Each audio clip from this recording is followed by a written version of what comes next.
Hi hello ನಮಸ್ತೆ friends, ನಾನು Rashmi. Welcome to our channel.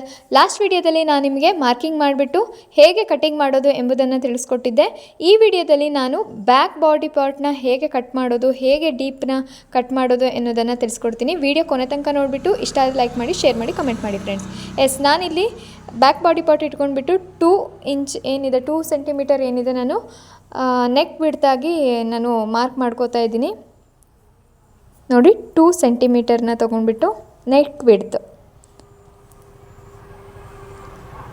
Next ನಾನು ಈ ಬ್ಲೌಸ್ಗೆ 8.5 ಸೆಂಟಿಮೀಟರ್ ಏನು ಡೀಪ್ನ ತೊಗೋತಾ ಇದ್ದೀನಿ. 2 ಸೆಂಟಿಮೀಟರ್ ಮಾರ್ಕ್ ಮಾಡಿದ್ದರಿಂದ ಕೆಳಗೆ 8.5 ಸೆಂಟಿಮೀಟರ್ನ ಮಾರ್ಕ್ ಮಾಡ್ಕೋತಾ ಇದ್ದೀನಿ. ಇದು ಡೀಪ್ ಆಗಿರುತ್ತೆ ಫ್ರೆಂಡ್ಸ್.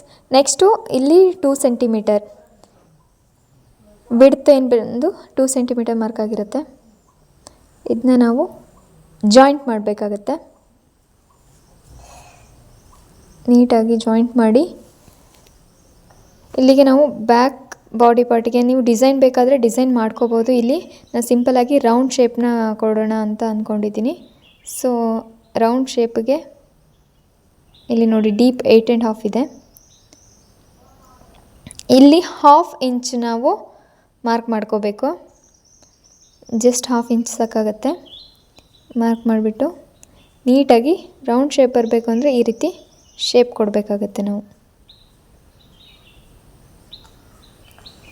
ಈ ರೀತಿ ಶೇಪ್ ಕೊಟ್ಕೊಂಡು ನೆಕ್ಸ್ಟ್ ನಾವು ಏನು ಮಾರ್ಕ್ ಮಾಡಿರ್ತೀವಿ ಇದ್ರ ಮೇಲೆ ಕಟ್ ಮಾಡಿದ್ರೆ ಬ್ಯಾಕ್ ಬಾಡಿ ಪಾರ್ಟಲ್ಲಿ ಡೀಪಾಗಿ ನೆಕ್ಸ್ಟ್ ವಿಡಿಯೋದಲ್ಲಿ ಟಕ್ಸ್ ಹೇಗೆ ಮಾರ್ಕ್ ಮಾಡೋದು ತಿಳಿಸ್ಕೊಡ್ತಿದ್ದೀನಿ. ಸಬ್ಸ್ಕ್ರೈಬ್ ಮಾಡೋದು ಮರಿಬೇಡಿ. Thank you.